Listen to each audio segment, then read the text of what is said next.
All right, guys, we are back again. The Pat Stedman Podcast, episode 7 with John Haskins. Now, John, I don't know if you guys know John. You should know John. You should know John. John broke into the Twitter community and blew up because he had this totally novel way of getting guys to quit porn, and very effective approach. Believe using hypnosis, right, to break through that stuff.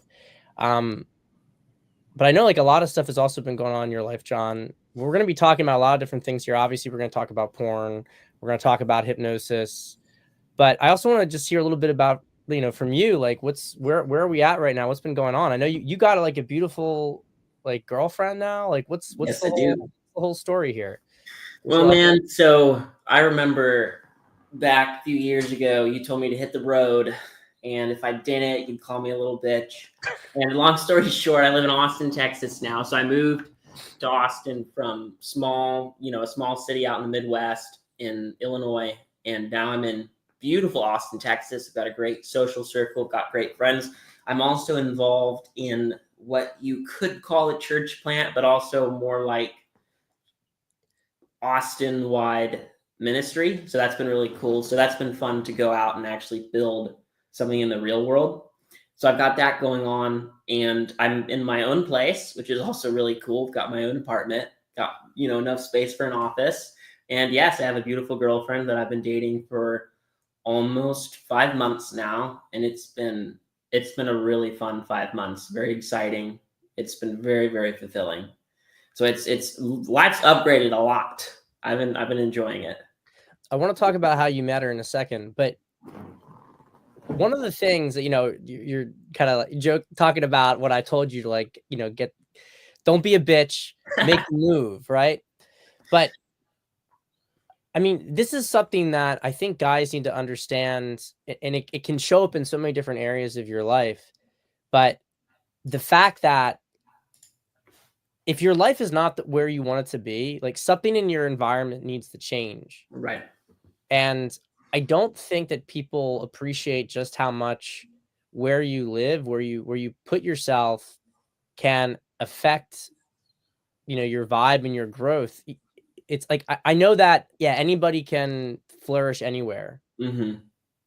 But I do think that like as part of your, like a catalyst for yourself, very often it involves, taking the hero's journey. The hero's journey is leaving home. I'm saying this from like my fucking parents' study, but I did leave. I came back here recently, and it's going out and going on the adventure and coming out of your comfort zone. I think there's so much to be said about when you put yourself outside of your comfort zone, right, that things start to happen. Things that you wanted to happen start to happen.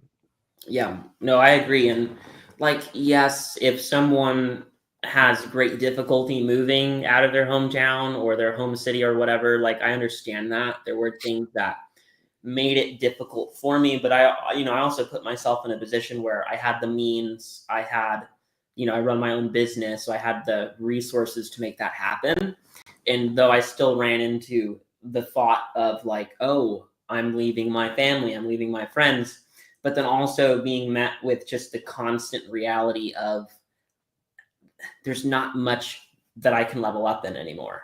Mm-hmm. It did not take long for me to start feeling like a big fish in a little pond, and knowing that that's a death sentence was not something that I wanted to entertain. So I made a point to go out, hit the road. I did a lot of traveling. I stayed in a lot of Airbnbs.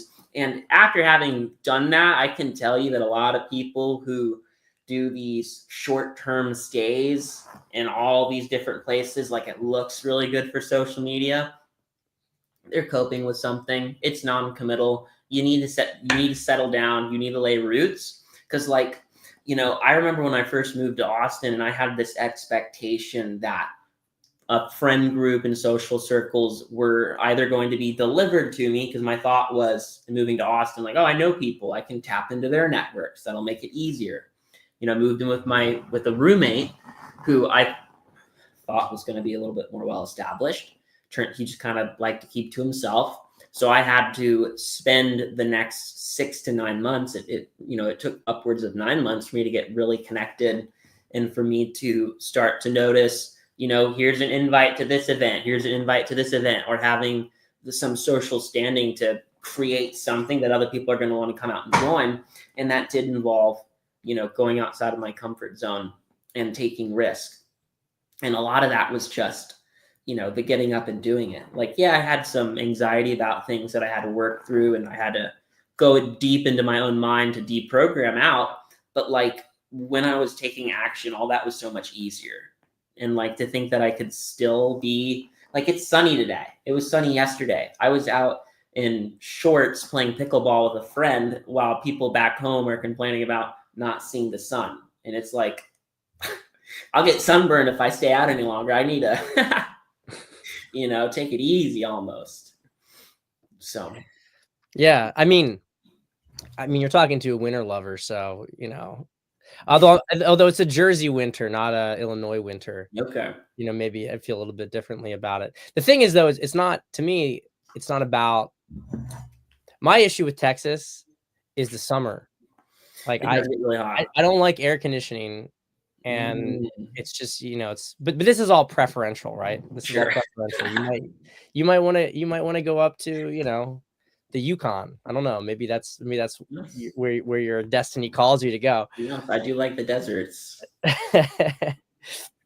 But one of the things, like, yeah, this whole like vagabonding trend, and I think it's on the way out. I mean, it's always going to have a market, right? But that was really like a decade ago, and I'm not going to lie, it is something that really got me. It was one of the, maybe it was for you too, because it's very seductive, but like kind of almost was one of the things that encouraged me to want to get into this kind of business, because like I can live where I want, I can do what I can travel around all over if I want to.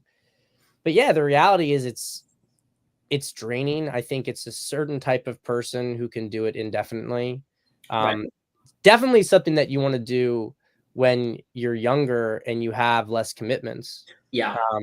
I think I think every guy should get like a year of vagabonding, that they can go and that they can meet, especially if you have like different connections in different locations, to go from one place to another, just to really get a feel for the space of the US, or maybe, I don't know, wherever you're going, like, in vagabond where you want. But people who make a life out of it, there's something very, I don't know, it's not for me. I think that it's very hard to build things.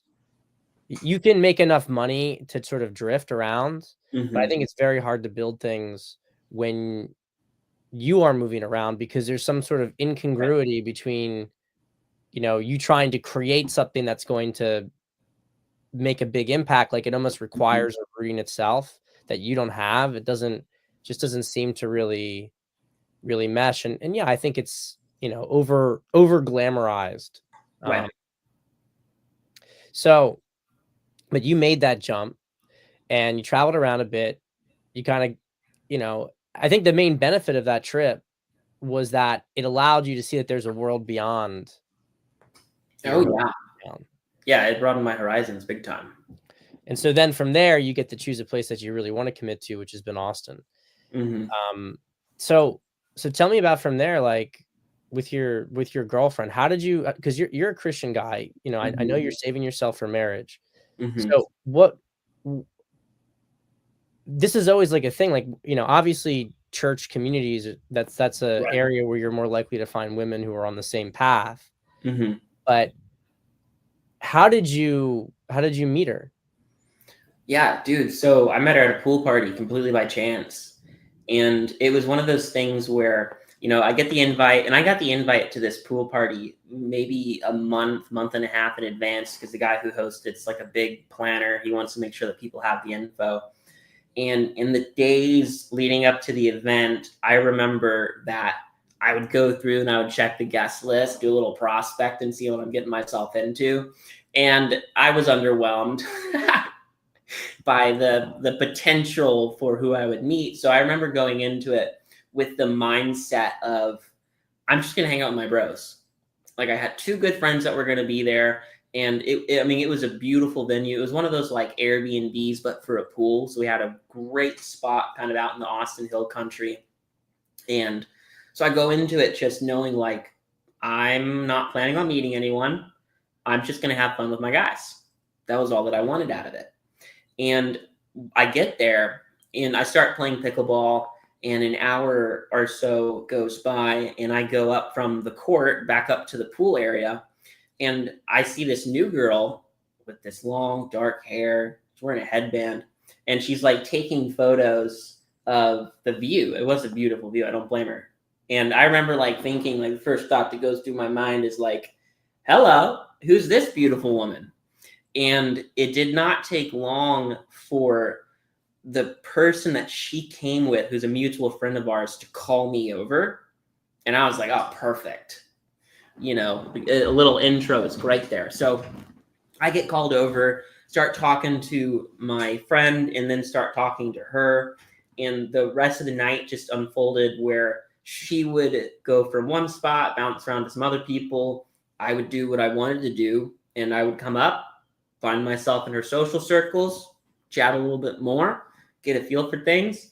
And there was reciprocity, and I was enjoying it. I mean, regardless, I had this great pool party to enjoy while I was there. And I remember distinctly there was this instance where she went down to the pickleball courts, and there was 2 seats here, little table here, 2 other seats here. She was here. This seat was open, and there's 2 other girls over here. And there's this one guy that like walked up and tried to chat with her, and I could tell she was not into it.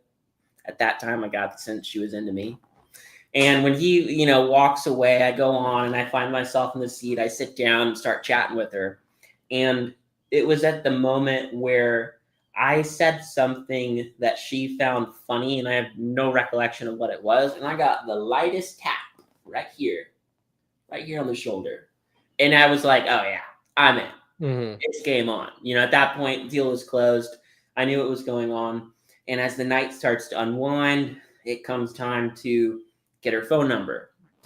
Okay, and I'll be transparent here. I mean, at this stage, I was no like master at doing these things. So there were some nerves that I felt. You know, I'm totally fine to admit that. There were some nerves that I felt.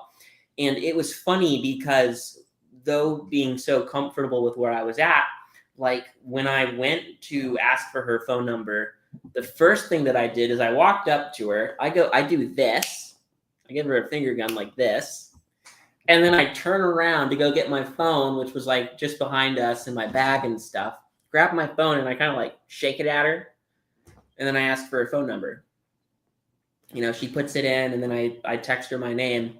And we chat a little bit more as the night starts winding down. And then she and the mutual friend leaves. And then later that night, I get like my name. She hearted it. Got that notification at like midnight. And I'm like, oh yeah, I'm in.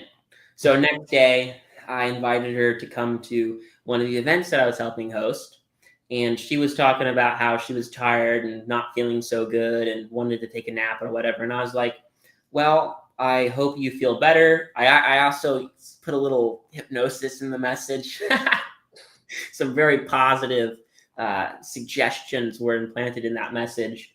And as it got closer and closer for go time, she's like, hey, I'm going to be there, but I'm going to be late. And it was like, you know, not a problem. I was like, you come whenever you want to come.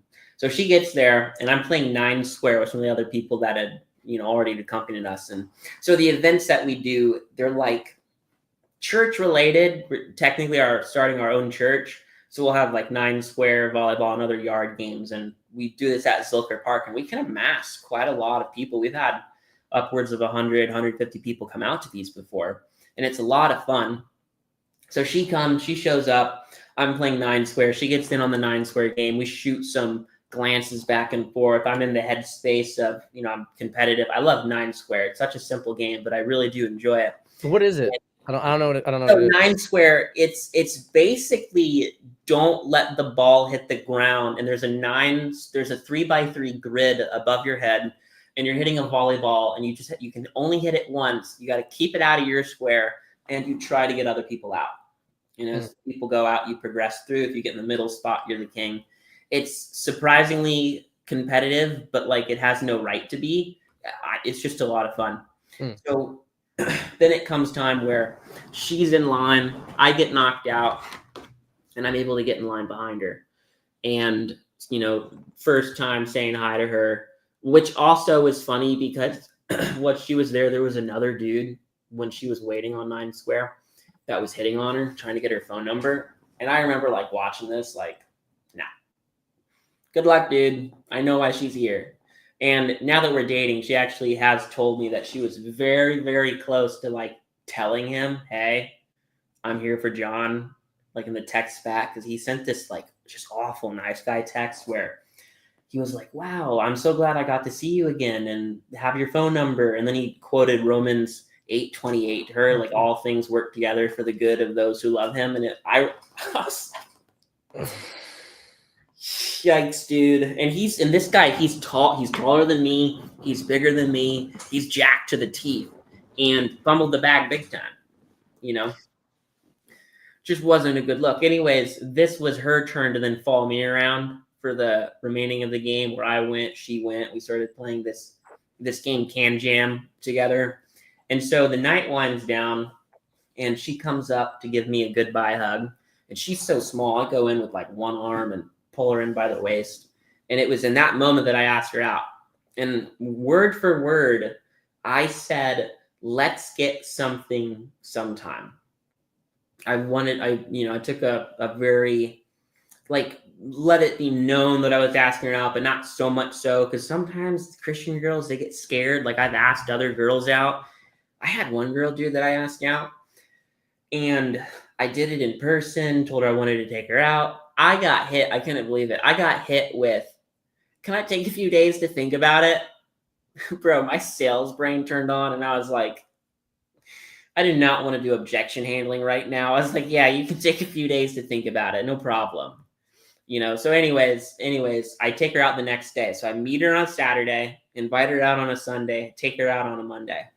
We went to a restaurant, and then I took her to a cigar lounge where I was only able to get halfway through my cigar because we had to smoke on their patio after hours, and left because she had to pee, which sucked because it was a great cigar. The Foundation Connecticut Wiseman, wonderful smoke. And then we went to a bar afterward. So I did that all very, very quickly. And then we had a second date. And then the second date was the next night. I was like, I want to see this girl again. I want to see this girl again quick. And I think one of the, because a lot of this stuff is moving fast, but for guys, like, to bring this to relevant stuff, because I want to use this as like a story for other guys to sort of understand how things can play out. You're moving fast at this point because you have such clear signals of interest from her. Right. And I think the mistake, like, it's one of those things, like, you have all these rules, but the main reason you make the rules is when there's some degree of ambiguity, right? You know, you stick to best practices because you know if you stick to best practices, you're gonna close, right? But when you know that everything's already on, like, you can break rules all the time, and sometimes you actually benefit from breaking rules, because it's kind of like to use a sales call example. Like, let's say you have somebody, they reach out to work with you, and they're already like upfront, like they want to work with you, right? Like, they're already persuaded by your marketing, they've seen your material, they want to work with you. So you can go through a whole sort of like sales call structured session with them, right? Like, you're actually, to some extent, killing momentum. You're killing some of the energy, because you're like, they're like, yeah, I know, you know what I mean? Like, it doesn't matter. You don't have to go through it. Yeah. To go through it. They want to work with you. Okay, this is what we're doing. Like, right. Here's how you.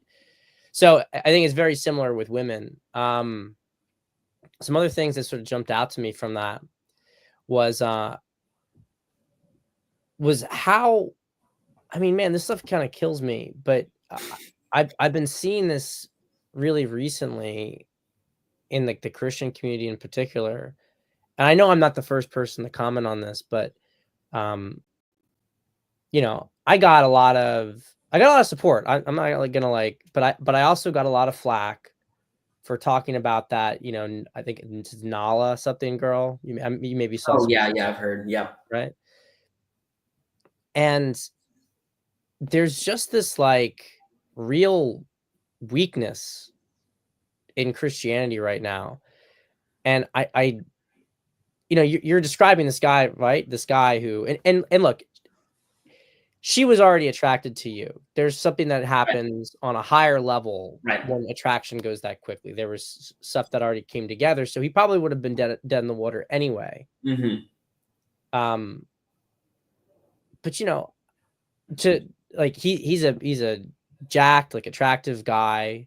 He looks like a man, but he approaches her with like a cheesy, like Bible verse, really, really like nice guy, kind of like beta-ish. I mean, I don't know. I don't know what it's like. The church is very feminized right now.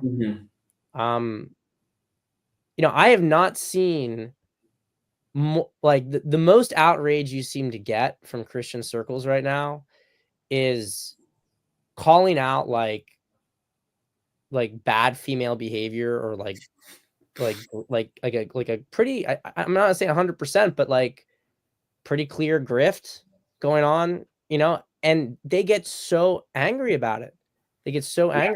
And they get really angry when men, it's like the way I look at it is that we're supposed to be soldiers for Christ. These people are like simps for Christ. Like, I don't like, it's just not, something's not right here.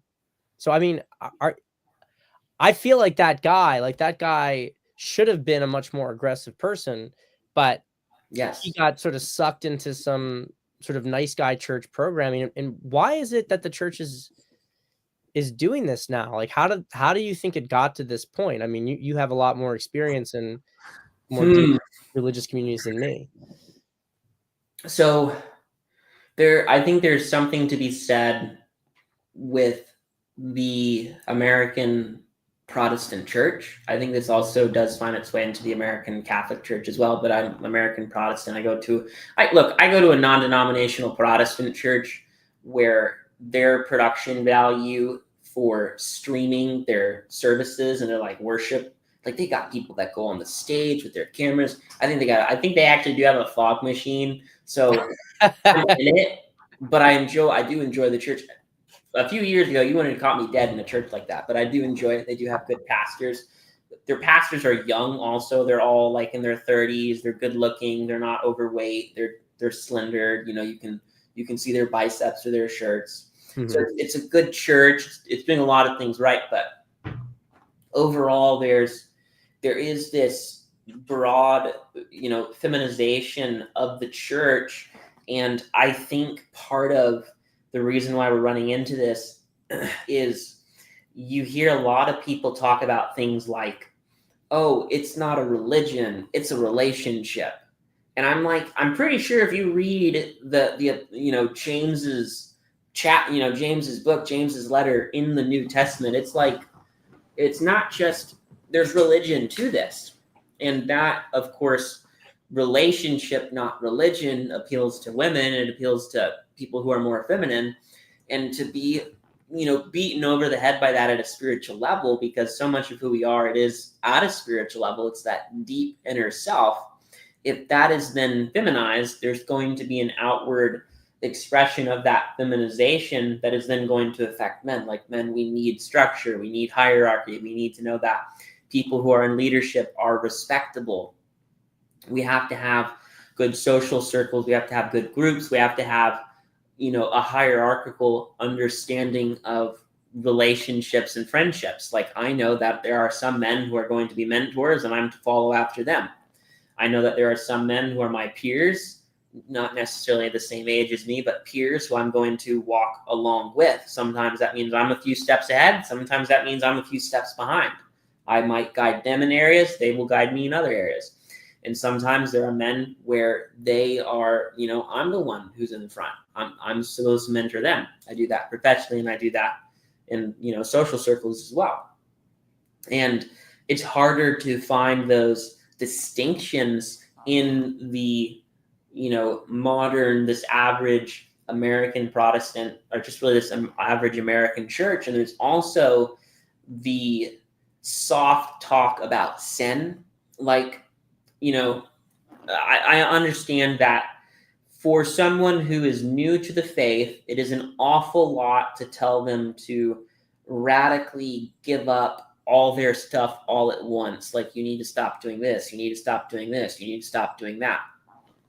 But it's not too far off from what Christ asked of his disciples before they followed him. He told them, give up your stuff, sell your house, leave behind everything and come follow me. And there were some people who were inspired to do so, and there were some people who were not motivated to do that at all. The story of the rich man comes to mind. He was asked, what must I do to follow you? And he goes, sell your house. And he's like, tough ask, Jesus. I'm going to have to pass on that one.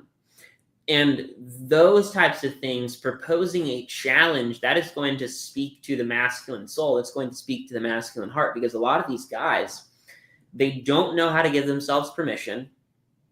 There are just always going to be some men who are waiting on someone else's permission, and they desperately need it.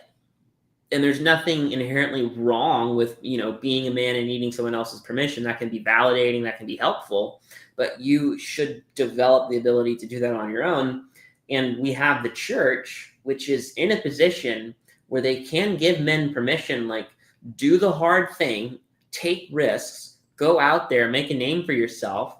And those things are then still compatible with doing it for the glory of God, doing it for the expansion of the kingdom of God here on earth.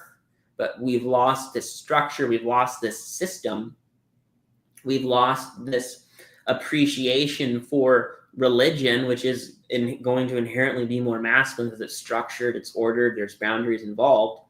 It's not just relationship. And I'm not saying that we should be anti-relationship. That's one of the beautiful things about Christianity, is we are afforded the opportunity for relationship with our Savior, for relationship with our Creator. But it's not this, this almost apathetic, like, oh God, I'm sorry, I will try to do better, ooh, and nothing happens.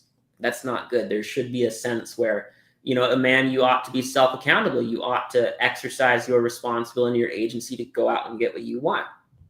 And for some reason, that's missing in the church. I do think that it can be tied back to things like porn addiction and porn use that has infiltrated the pews, that has infiltrated the pulpit. There are too many men that are struggling with it, and the issue largely goes unspoken. My church, they did do a sermon, condemning porn. It's going over why it's bad. But that was, of course, the first 50 minutes of the sermon. And it was the last 10 minutes of the sermon where they offered their advice, which was to the extent of get an accountability partner, download site blockers, and meditate maybe. And it's like, look, the people who needed to hear this, who actually needed a device, have probably tried that, probably tried it years ago, and it hasn't been helpful. So these spiritual vices have snuck in. And when a man is constantly drained, there is no need for him to go out into the real world. And that then has an impact on the community, that has an impact on the family, that has an impact on himself, which is then going to impact the church. So there's a lot of different things that are certainly going on. And this is one reason why I've decided to get more involved in this, in a social sense, and in my communities and social circles, is because men have to do better. And I know a thing or two about helping men do better. So I've decided to prioritize more of my time and energy on real world things. Like, the internet's great, lots of fun. So I've met people like you, but like, I got people here to take care of, Yeah, I almost think to a certain extent that a lot of these women end up viewing Jesus as like their fantasy. Yeah, they do. And and in some extent, okay, that's legit. He's like the archetypally perfect man, but their fantasy of him is maybe not the reality. It's an unbalanced, like, a lot of women have really serious self-esteem issues, like super high levels of neuroticism and hysteria. And I think that you see that like on the left, it becomes like all sorts of communist sort of, they fall down like communist. I'm using that as a catch-all for all of like, Sure. you know, LGBT, woke, whatever kind of shit. But they fall down the sort of communist, like, well, why don't you give a fuck about my feelings when with my fucking feelings? It's like, you know, just chill the fuck out, lady.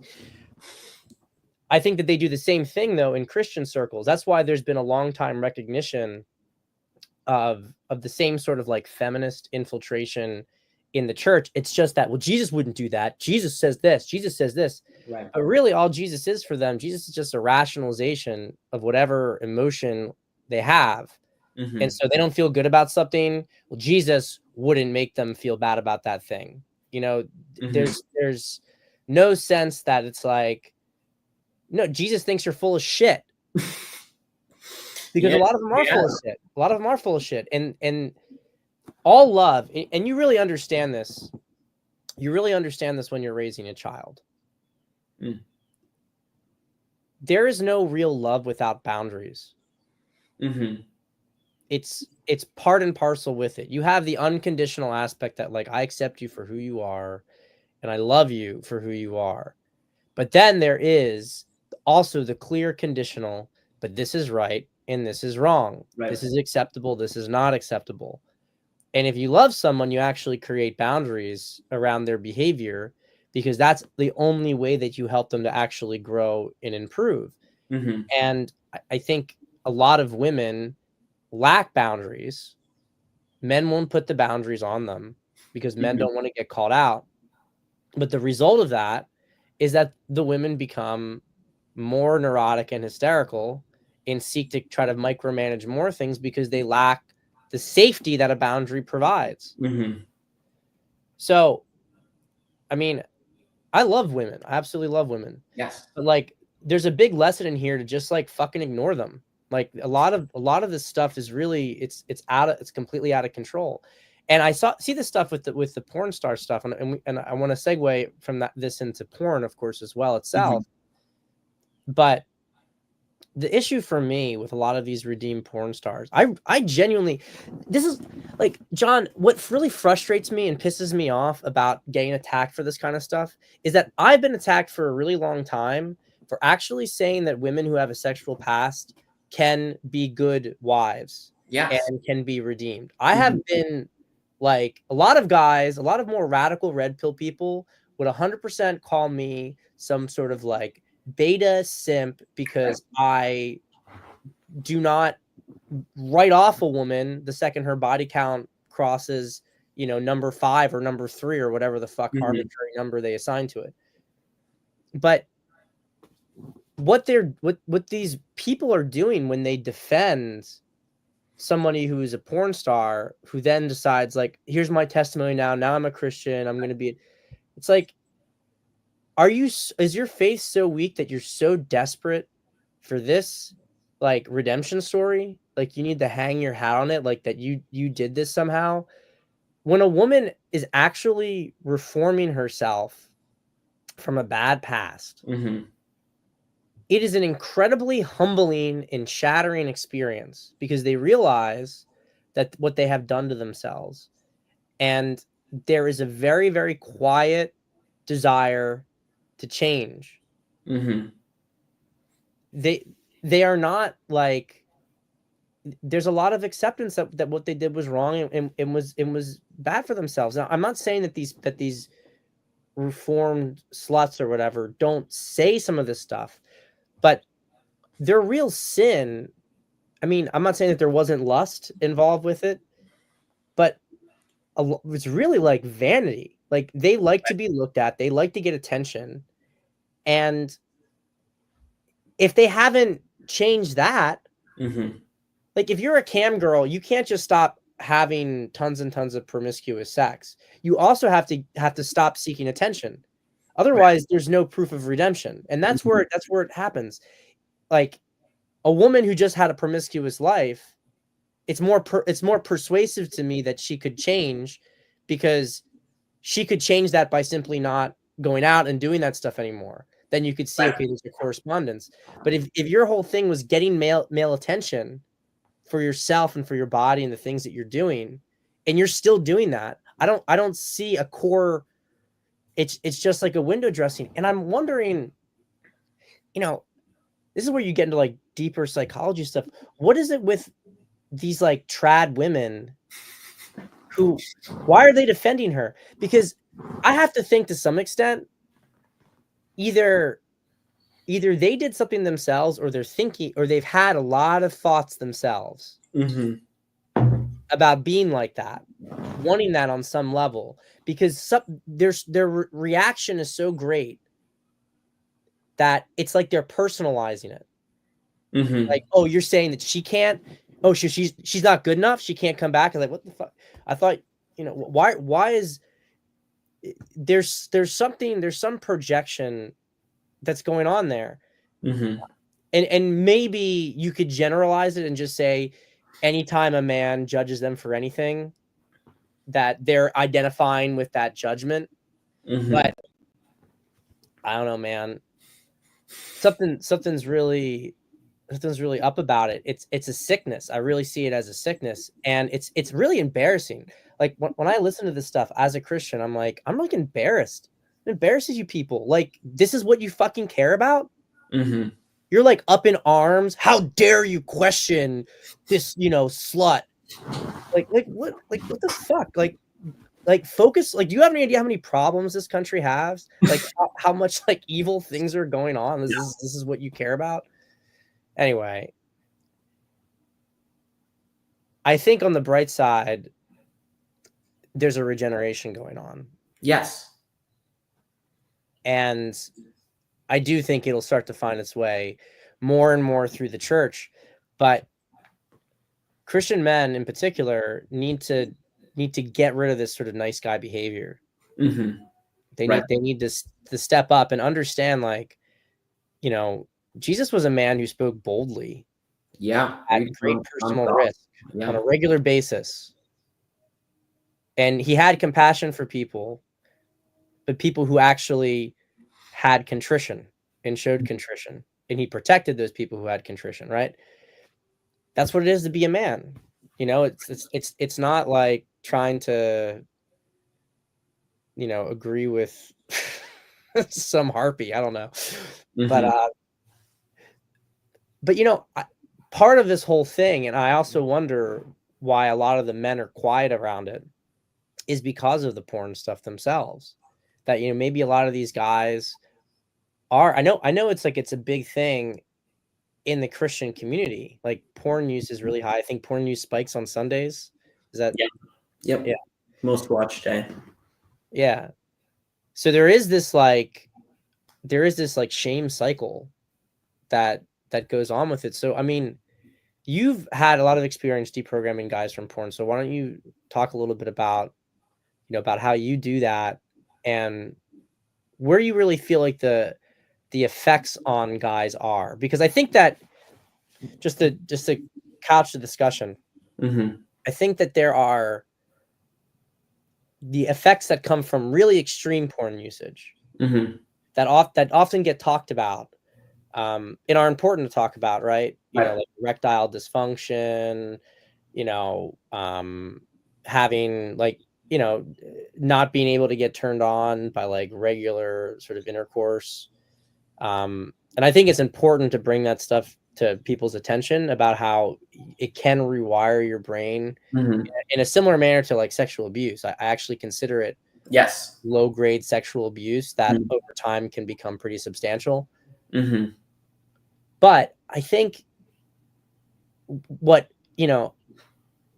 should be talked about more are the sort of subtle things. Like, because somebody who like for instance, like, I use porn, right? I've used it before. I think almost every guy's used it before.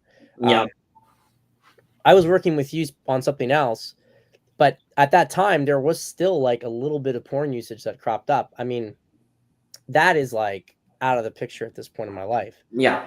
But what's interesting about it is that, like, I only realized more as time went on that it affects you in like a subtle way.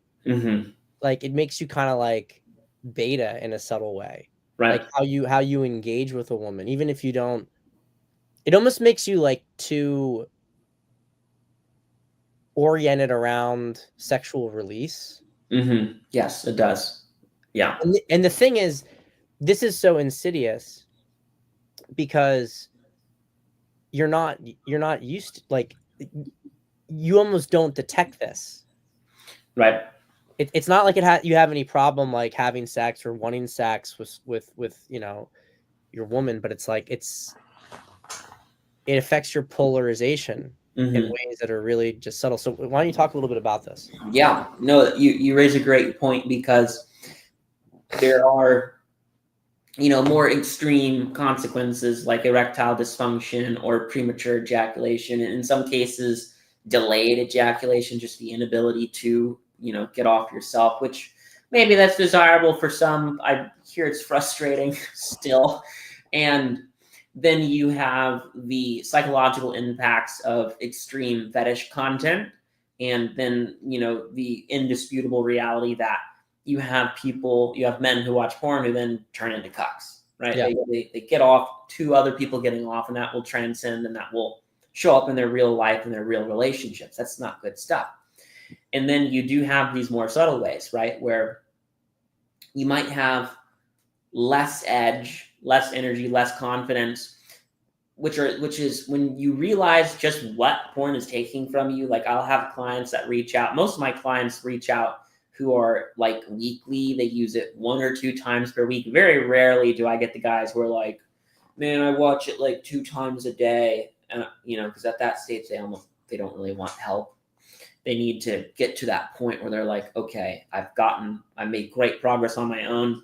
I need this taken care of once and for all. And there still is that energy drain. Like, I'll have clients where, or, before I sign them on, I'll ask them about, like, what's your frequency? What's going on? And sometimes I'll do kind of like an audit. Like, I had one guy who goes, yeah, I watch it, 3 times per week. Each session is like 15 to 20 minutes. And in his case, he goes, but then I get a headache afterward. And I started asking, like, well, how long does the headache last? Because, you're only spending, 45 minutes on porn per week. That's not that bad, but what else is going on? He mentioned he was getting these like 2 to 3 hour long headaches afterward, which is abnormal. I'll admit that is abnormal. And then I was like, and then how are your energy levels? And he's like, well, my energy is so low that it doesn't come back until the day that I relapse again. He gets that surge, he gets that kick. And I'm like, okay, at first it seemed like you're just spending 45 minutes per week on porn, which might have not been, a total accurate retelling of the situation, which then very quickly became, in one way or another, you have 6, almost 7 days out of the week, like full days out of the week, where you're performing at half the rate that you could be. You don't feel good. You have low energy. Things are not working out for you. And that's a real problem. And that you don't have to watch a lot of porn to experience that. But then what else is going to happen? And this is why I encourage people to go deeper, right? It's not just stop watching porn. Something else has to happen. There has to be a remapping in the mind. There has to be a new identity brought forth. Mm-hmm. And this makes even more sense when you consider, like, porn is programming, and it's training men to treat sex as a very quick, selfish encounter where there is no emphasis or concern for what the woman is experiencing, what the woman wants. It is just friction and some strange faces. And if you're lucky, you get an orgasm along with ejaculating. Those are actually 2 separate phenomenons. I know, like, the tantric guys talk about that. That's an interesting piece. And then what also happens is porn trains your brain, and it trains your subconscious mind to not just disregard, but completely skip over any enjoyment or any pleasure in your non-sexual encounters and in holding tension. So the depolarization is a very real thing, because if you have someone who's porn brained, where they're just, they just want their 15, really it's not even 15 minutes, minutes of wonder with someone, but they can't be brought to enjoy a woman's smile. They can't be brought to enjoy a conversation with her. They can't be brought to enjoy the tension they feel in their own bodies of the approach or the connection or the conversation or getting her to laugh, getting her to smile. And those are things that are, the building blocks and the foundations of a relationship, right? Like when I met my girlfriend, I went into it where my thought was, I enjoy my own company. I'm a great guy. I've got a lot going for me. And I enjoy going out with women, And my thought was, all I want is to have a fun evening with an attractive woman, morally, respectably fun evening with an attractive woman.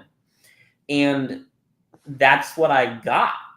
Like we had a lot of fun together. She asked me questions, I asked her questions. She was laughing, she was into it, I was into it, and it was just very, very enjoyable. And so it made sense for me to ask her out because I knew I wanted to see her again. I knew I wanted to enjoy her company. I knew I wanted to enjoy her presence.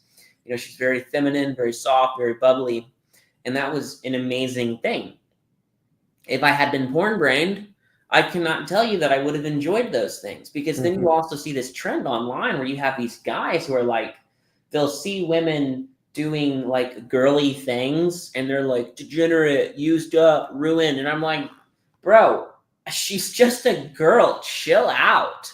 This is a separate topic from the whole Nala stuff. That is an interesting piece to get into. But like just girls being girls, and you have these dudes who they can't stand it. And something has to be going on there at a deep level where they're becoming, repulsed by women who are feminine. And it's like, oh, but she's crazy. It's like, dude, her femininity is going to look a bit crazy in contrast to your masculinity. That contrast and difference, that's part of the fun. Well, what drives me crazy about these guys is that, they hate this stuff about women, but they also obsess about it. Like they want it. Right. So like, Right. They don't understand themselves. And I've said this many times, but like the red pill community has a decent understanding of women. I mean, I say decent because there's a lot of levels that they don't touch. There's not a lot of sophistication, but they understand the fundamentals pretty well. I mean, you give them credit, right? Sure. That's why a lot of people actually fall into the red pill community, because they're seeing things that happen that society didn't tell them are supposed to happen, right? Red pill explains it. But the red pill does not teach you at all how to understand yourself. These guys are totally clueless about how their own minds work. Like when they talk about this stuff like, oh yeah, she's just going after like the alpha, she's using the beta, women are so opportunistic. I'm like, all right, let's just concede all that, because these inputs exist with women. They exist with men too. Like, right. Well, like why do you think that there's been like a whole thing? Why do you think we had the divorce laws in the first place that we had? Because you had men who, once they had established themselves and their wife got to be, in her late 30s or 40s, they'd have an affair with a woman who was younger. And then, the wife would either have to take it, or or she couldn't get divorced, or if she got divorced, she didn't get anything. It's like, it's not like, I'm not saying there hasn't been an overcorrection. There has been an overcorrection, but it's not as if like male nature is like totally virtuous and female nature is right. Like, right. Male nature has just as much of a dark side as female nature. And that's one of the things, is that they're saying, what I would really prefer to have this, nice, like perfect, pure girl, nothing. It's like, all right, I think that's great. I think it's great to have a pure girl, but you're over here, like, you have a really degenerate sexual past, or you wish you had one, and you're really, like, you're not actually going after those kind of women. Right. You're either like existing in a bubble in your mind where you don't do anything and you just talk online, or when you go out, you try to get sluts, and then you get a slut, and then you complain that she's not a perfect virginal whore. Like, do you understand that this is part of a broken psyche, that you can't understand what you're doing? It's they're projecting their issues. They're not looking for the reconciliation. I can tell you, John, that in practice, a lot of guys, because of their own personal incongruencies, would much prefer if they were trying to remove some of like the red pill ideology, they would who the women that they're really drawn to are not pure women. Yes. They're not because they're messed up themselves, and maybe they're messed up because of porn, right? Mm-hmm. They have like a fixation on the whore, Right. but Yeah. it's there. They don't practice what they preach. Mm-hmm. It's very frustrating. Something else I was going to say, but go ahead, make your comment. I got Sure. Yeah. No. Well, it is true that look. I mean, look. If you focus on something long enough, you're going to inevitably and unconsciously pursue that in reality. Porn is not depicting legitimate virgin trad wives, and if you find your virgin trad wife scenario, hate to break it to you, but she's in porn. Right. So the fixation on that content matter, or just the nature of the content matter, the women are, they're not who you say you want to be dating, but that's what you're giving your sexual energy to. That's what you're fantasizing on. That's where your focus is at. That is then what you're going to inevitably pursue in the real world. And a lot of guys, you're right, they do have these things that they have to work on where they're either angry at women. They're usually angry at some girl in the high school who broke their heart and they haven't gotten over it yet. I speak from experience because I did a little bit of that myself. Or they feel entitled, oh, I'm this righteous man and I deserve a woman like this. But it's like, when was the last time you touched grass? Like, are you going out? Are you doing anything? So you have the double standards, right? And there are so many people who they're able to justify this massive amount of cope that it takes for them to entertain such strong cognitive dissonance, where they are not deserving of the woman they say they're going to get. And they just take the online and spout it out like, oh, this is what I want. This is what's going on. Or, God forbid they find someone who's in a happy relationship and then they comment on that. I've received plenty of, I've received I cannot post photos of my girlfriend anymore without knowing there's going to be a certain type of comment. There's going to be a certain type of commentators, really two different kinds on those posts.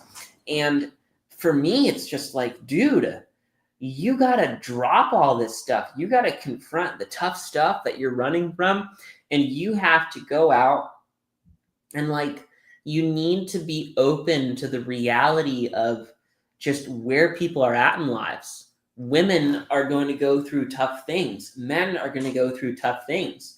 And it is when two people who are as mature as they can be and as healthy as they can be come together and help each other work through things by being supportive, by being encouraging, and by setting boundaries.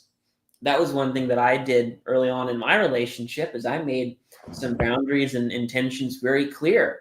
I wanted her to know, this is what you can expect. This is what I expect.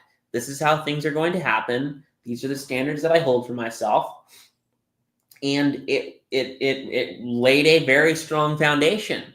And that was powerful for me. And it's been great for her too, because she has her things that I'm helping her work through.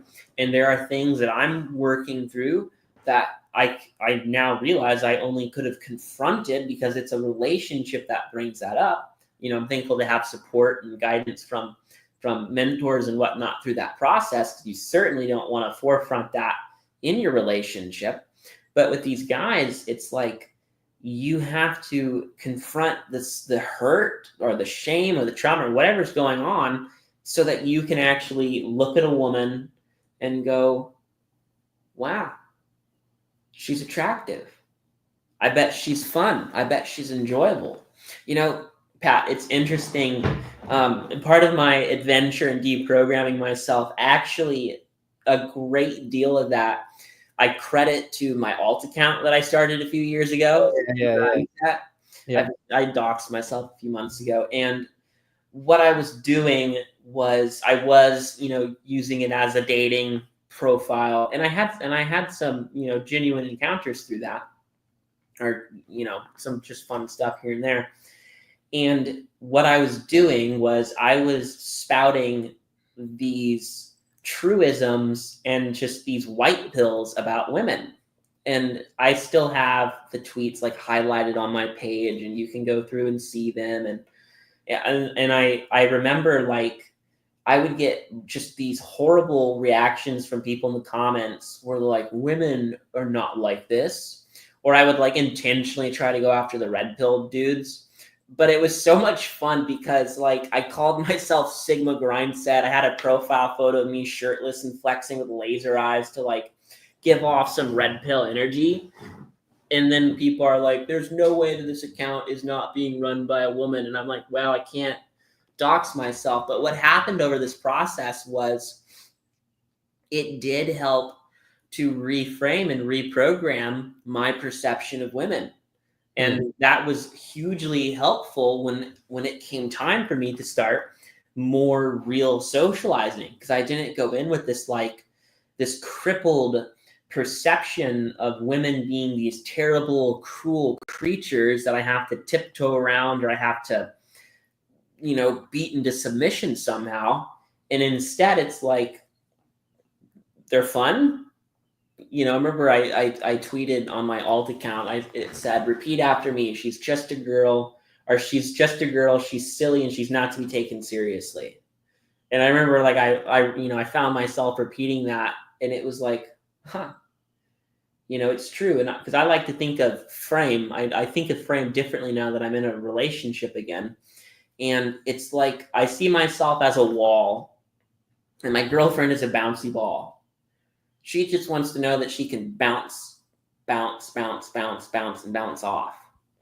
And if I go into it enjoying that because it's her feminine energy and she feels safe and comfortable to express that around me, that's a lot of fun.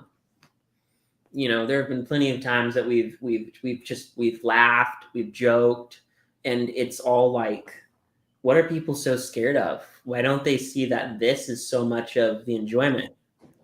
Well, it's like you can't really do well with women if you hate them.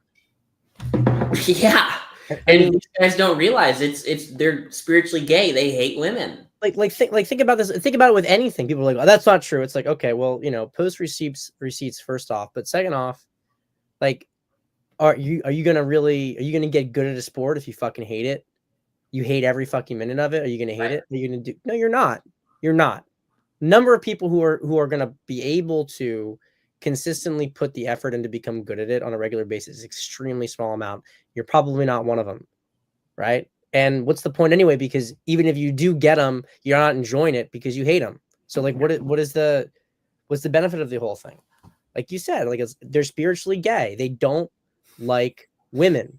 And if you don't like women, like so, and the thing for me, like it was MGTOW is like disappearing. I haven't been seeing a lot of it anymore. I think it's maybe like merged with incel more.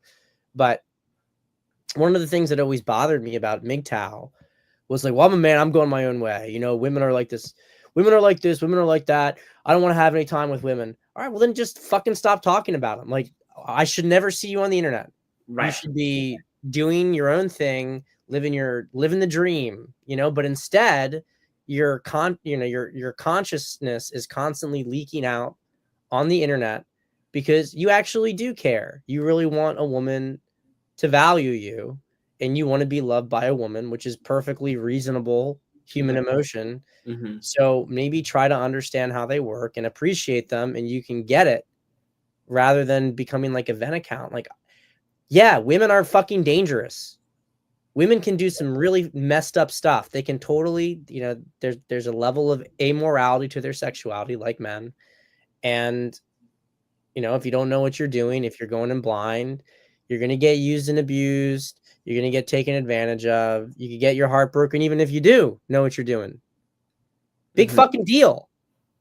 Get the fuck over it. Like that's life, man. Like it's not just like a spiritually gay thing from the standpoint that they don't like women. Like they don't like to live in general. Yes. Like, yeah. True. All living is going to entail some degree of suffering, some degree of sacrifice, some degree of breaking your heart. You know, people you love are going to die. So what's the solution? Don't love anybody. Yeah. Right. You know, I mean, that kind of stuff, whenever I see that kind of shit on the internet, I'm like, man, you're a fucking loser. Like, I have no desire to emulate your life. Like, put me back in federal prison. I would much rather like be actually experiencing something real Yes. than living in your fake safe, you know, cocoon, because it's not safe. Mm-hmm. There's nothing safe about these people's lives. They just get more and more miserable because they burn valuable time when they could have been living. And then, you know, the older they get, the more miserable they get. Right. So, and that's why the red pill and feminism are two sides of the same coin. Mm-hmm. As people are like, oh, well, the red pill, you know, the red pill is really the cause of the problem, not feminism. That's not true. That's not true. The red pill exists as a reaction to feminism. If feminism disappears, the red pill disappears. Mm-hmm. And I hope they both disappear, to be honest. Right. But not the lessons from them, because this is a controversial take, but even the feminists introduced good points. You know, there's a reason why they were able to gain any ground to begin with. Mm-hmm. You know, there were certain things that they understood too that they were pointing out. It became Marxist and it became weaponized. Right. You know, so a lot of this stuff is like, you have to understand female nature, but you know, just because you can get, you know, you can get into a car accident, driving a car is dangerous, doesn't mean you're not going to drive a car. You might get, Right. you know what I mean? Just, you got to go through life with like a sense of zest, with a sense of like enthusiasm, a willingness to get hurt, learn from mistakes, get back up there. It's this kind of spiritual resilience. And that's what women are really attracted to in a man. They are. You know, like, you're afraid of what a woman can do to you. So you're afraid of women. So they're not going to be attracted to you. You know? Yeah. It's a great way to put it. I prefer to like, hey, here's my heart. You want to break it? You can totally break it. You can totally break it. You know, I'm going to survive though. Right. Yeah. And that's a very important piece that for men is you should grow, you should mature, you should confront the things that you need to, so that you can put your heart on the line and take risks, because there's always going to be risk involved. That's where love requires faith. That's where love requires trust. It's not just blindlessly this unconditional, but you as a man, like, you should be self-respecting enough that when a woman does have, you know, because women are emotionally flippant, if something you do upsets her, you should not be so weakly framed that it's this like, oh no, do you still love me? Like, where you're so susceptible to hurt. Like, if you're going to enforce boundaries, you need to be able to receive, or you need to be able to operate within those boundaries. But to even be able to get to that point, you know, in my experience, there was this clearing of emotional or like hurt, or I hate to use the word trauma, I really do, but it's the best word to use for this stuff. You know, you have to go through and you have to confront that, because if you're experiencing things like approach anxiety, or if you're experiencing, you know, really any kind of anxiety when it pertains to socializing, meeting women, whatever, it's because your subconscious mind is afraid of the event you once experienced that caused tremendous hurt and emotional distress happening again. And because the subconscious mind is smart and it can like trace back, like, oh, well, that event transpired and it all started here because you talked to her that one time, then the subconscious goes like, we should just avoid anything that resembles that. Next thing you know, you're too afraid to approach women. You're too afraid to talk to women. Like, good luck trying to trick yourself into enjoying women at that stage. So you have to go through, and my approach is to like, let's just go to the big stuff. Let's neutralize it. Let's clear it out. Let's decrease the emotional intensity. Let's work through it. Let's learn from it, and then reprogram the subconscious mind so that you can get back out there. That's what I had to do to myself. And it was through that process of becoming re-socially integrated, you know, because a few years ago I was canceled, and that whole thing, you know, is a social death, but it then brought on this wonderful social rebirth where not only do I have lots of friends and acquaintances here in Austin, but in the circles that I've chosen, I'm a respectable figure.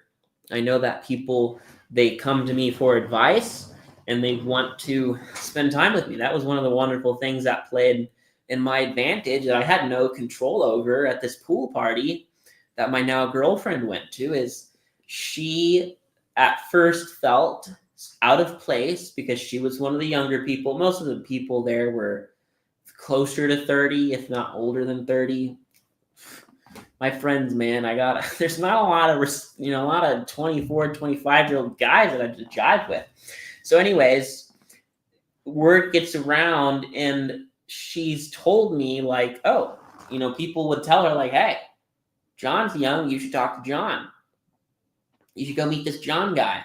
There were people that before she had met me, and there were people that after we had already started chatting that night that were speaking on my behalf.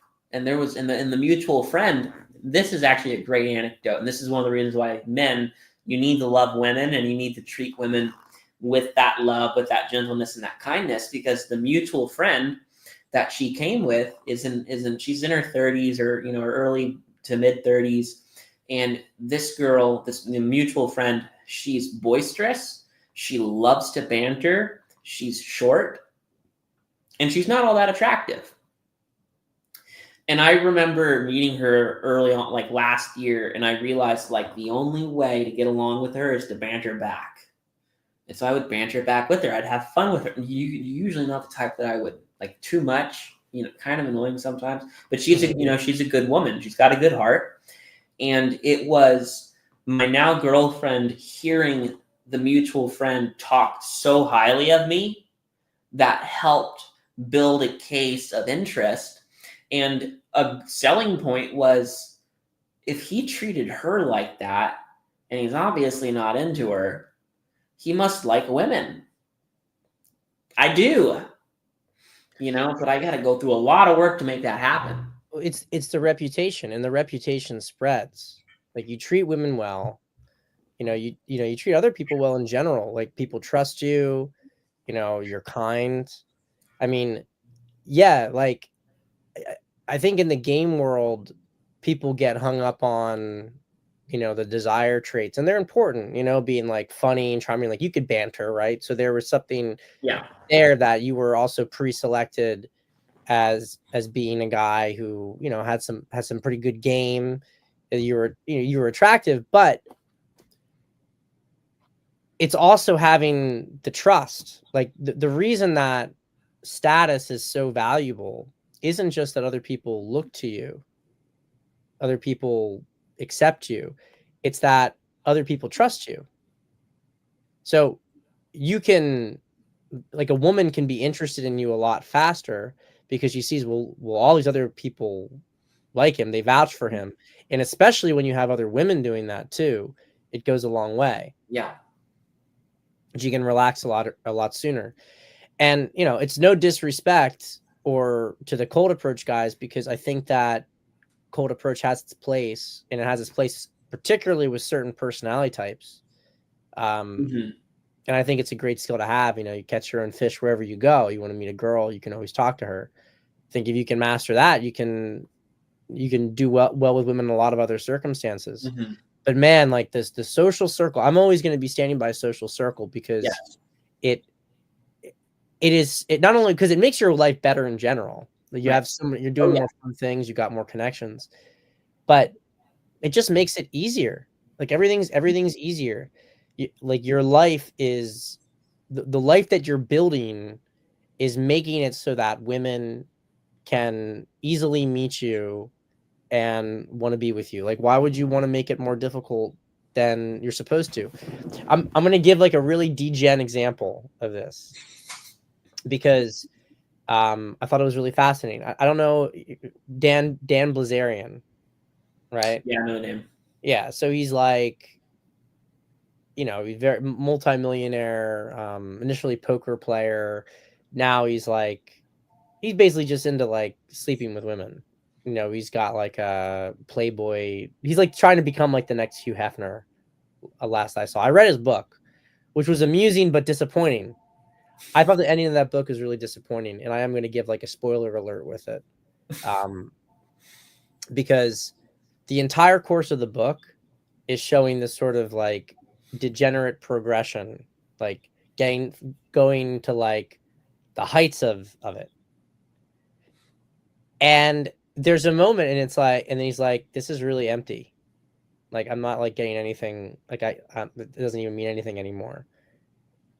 And you see this moment where it's like he could be starting to take a different path, like Tucker Max did, right? Mm-hmm.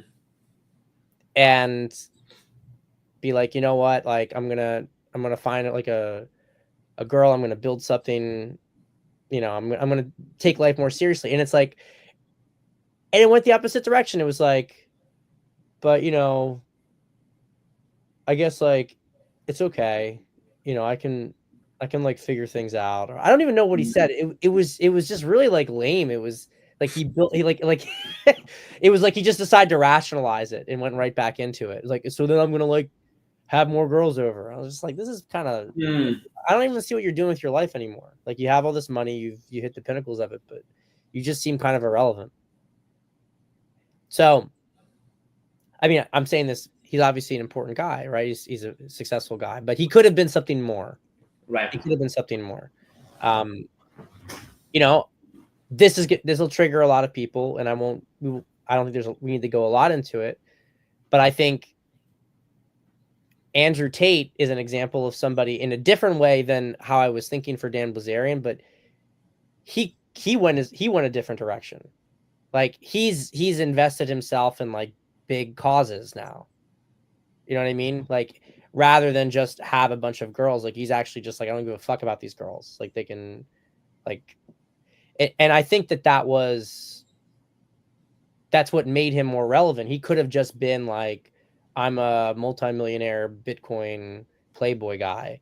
And instead he decided to take like a more active role in the affairs of the world. Whereas I think like Blazarian is kind of like Soma'd out on a couch somewhere. Yeah. But I mentioned Blazarian to begin with because he did understand one thing really well. And the name of his book is called The Setup. And it's called The Setup because he understood that if you can create a lifestyle and environment where you're going to have women come to you and you're going to be vouched for, it creates this like fulfilling, self-perpetuating cycle. Like he doesn't, he just has women at this point. It's like women sleep with him because women slept with him. You know, it's become, he's like branded himself as like a box to check on some, you know, influencer roasty checklist. You know what I mean? Like, I don't know, but that's what it is. So you can take that same lesson, and he's totally right. He's like, I don't even have game. Like, cause he initially got into game. He's like, I don't even like have game really. You know, it's like, I just set up the environment so that I was going to have attractive women coming to me all the time. Yeah. So yeah, no, I have a buddy who does that, and he is the host, and I don't think he likes women very much. Mm-hmm. So he like keeps trying to like set up events so that they get invited to his parties. And there was this one girl that he was dating, and I actually remember, I think I instigated the conversation that made him split up with her, because I saw them at the, one of the park events, and I was talking to her, and I'm like, so are you guys still dating? And she goes, yes. And it had been like 3 months at that point. I'm like, so are you guys official? And she goes, no. And I'm like, 3 months and you're not, like, what's going on? And, she gave some excuses for him and whatnot. And I'm like, you should set that straight and try to wrangle him, like, try to rope him in, because this is ridiculous. And I remember walking back home from the event. It's actually with my girlfriend, and seeing the two of them off in the distance, like chatting. And I was like, oh, I know what's going down. Crossed, and I'm like, this is not good. and he stopped seeing her. And what was most curious to me about this is he is, you know, your hyper, or he's your vocally hyper masculine, this is the way things should be, kind of like drone. He would like brandish himself as MAGA conservative, but in the way that everybody does. Yeah. Not in the ways that matter. Or, you know, there's some of that too. I can't be too nuanced with the situation. And the woman that he was dating, I got a chance to talk to, and she's from Idaho. She knows about the big Christian nationalist movement out there. She's very red, you know, red pilled, or like politically red pilled anyways, guns and all that stuff. And she was just very masculine, which is probably one of the reasons why he wasn't into her, but nonetheless tooting all the horns of what he was looking for, and wasn't able to make any kind of decision. And this has been a thing where, like, even my girlfriend has wondered, like, she's like, do you think he likes women? And I'm like, I'm not sure. Because you would think I went to one of his events. They're not bad. They're fun. I've gone to multiple of them. But something's not clicking. Something's not working. And I do think that it comes back, because this is the case for most men, where they don't like women. And you cannot learn game to fix that. You cannot master. You're not going to have a great social circle that can outdo that. And especially that is not true if you're looking for a relationship of substance. If you are actually trying to date, if you are actually trying to foster a genuine romantic connection with someone, if you're pursuing marriage, you're not going to get far with any woman in any context, in any circumstance, if you don't like them. And that goes back to trauma, your subconscious trying to protect you. That goes back to porn use. That goes back. I mean, look, at this stage, scrolling through these black pill hate posts from whichever side you pick them on, it's basically porn, because it has a really similar doom porn. It's called doom porn. Yeah, it's crazy. Yeah, that's an interesting kind of question right there with him, because, you know, you meet a girl who you're attracted to, and she fits, you know, all your values boxes, but maybe she's a little bit, you know, more on the masculine side, which is, by the way, a really common thing with conservatives. It's like it's like an irony that you have a lot of like based conservative girls are like actually a little more masculine, because they're disagreeable. Yeah, they're disagreeable, exactly. Whereas a lot of the liberal girls are the ones who are more feminine in practice and agreeable. You know, and it just shows, like, I think how much feminism permeates society altogether, because it's like you have like Fox News conservative, like, God, this fucking blonde girl with guns, it makes me so turned on. You know, it's like what's like, what do you guys, you know? And people point out with a lot of these women who rise to these positions in the Republican Party, they're talking about like how we need to like defend male female dynamics, and we need to have, you know, more kids. And, you know, I think it's interesting. I'm not actually casting shade on them, but I think it's interesting to observe that there's a lot of personal incongruencies with this. Like, they support an ideology they don't live out. You know, whereas the liberals do the same kind of thing. You know what I mean? You know, like they're like the liberal girls like got like multiple mental illnesses and can't get herself together, and she's like, women are strong, you know, like, it's like, no, you're not. You're a total fucking mess. You really just need a man to take care of you and to care about you.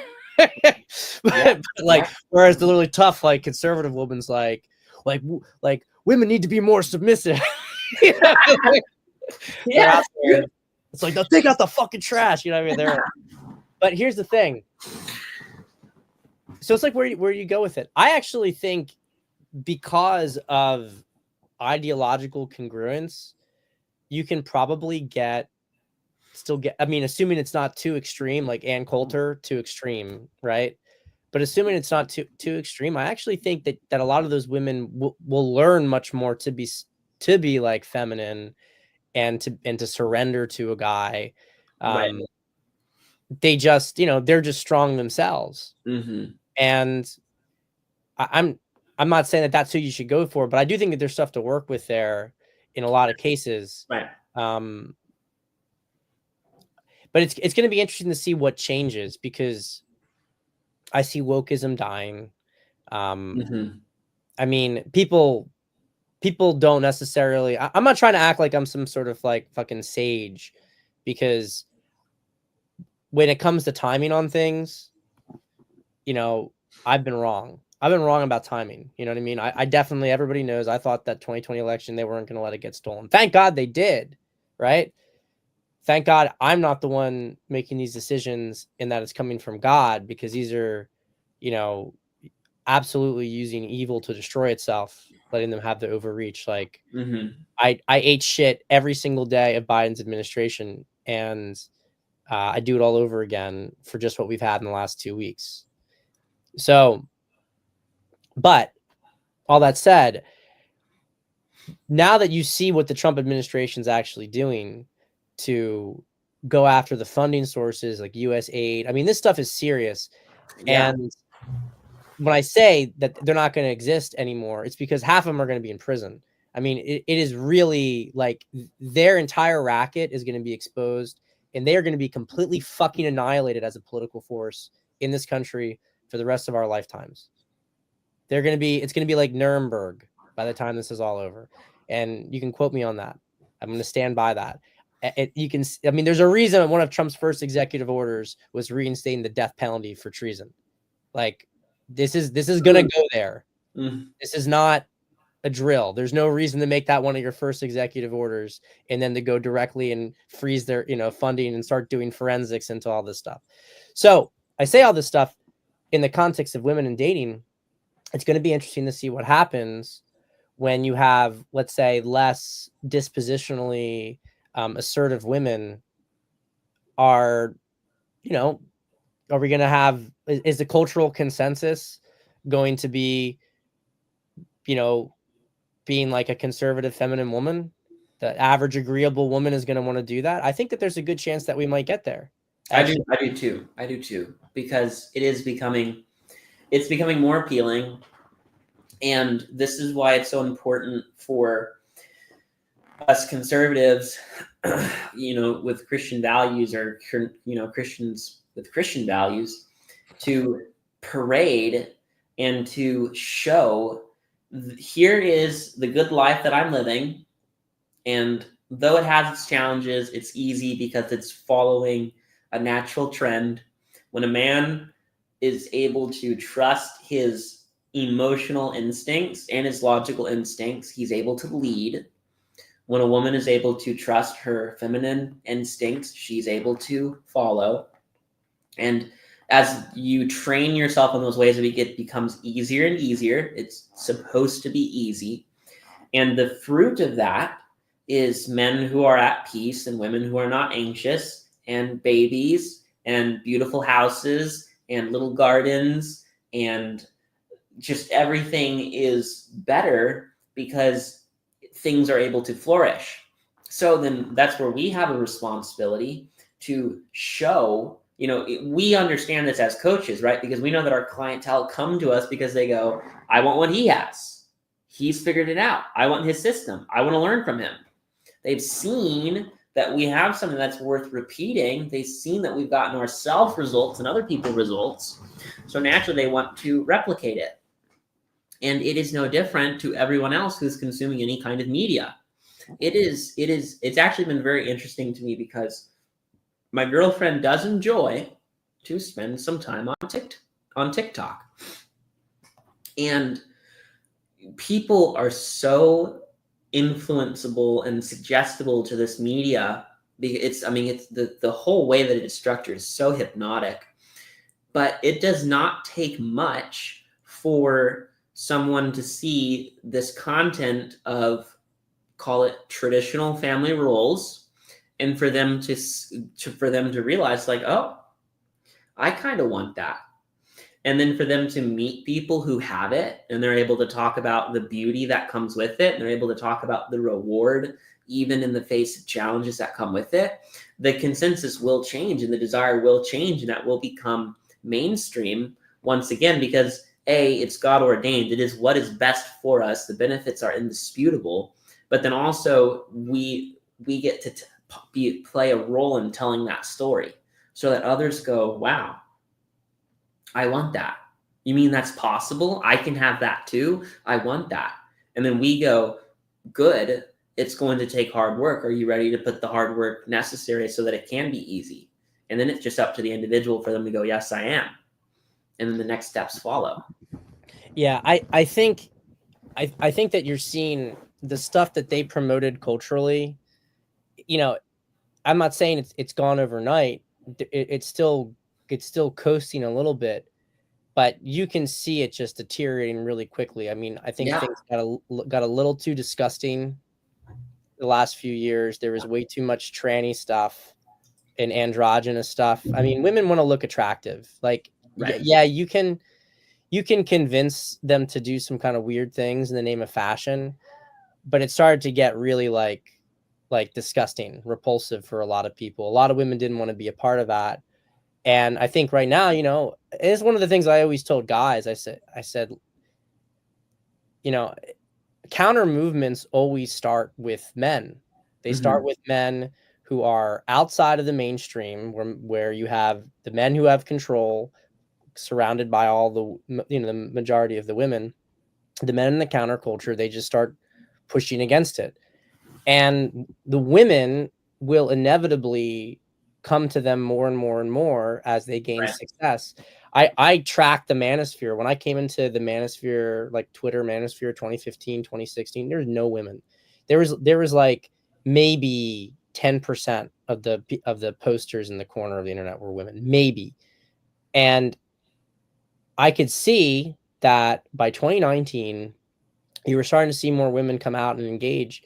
And then before I went to prison last year, or I guess a year and a half ago now, it was like there was tons of women commenting. Like we had not quite gained cultural dominance yet, but it was breaking out. You could tell it was breaking out. It was the old order was not secure. And I'm happy that I didn't have to wait till the pardon to get released from prison. I got to be here for the election, because I could see in real time when it flipped. And now it's clear that they're in cultural decline, that they've lost their ascendant position.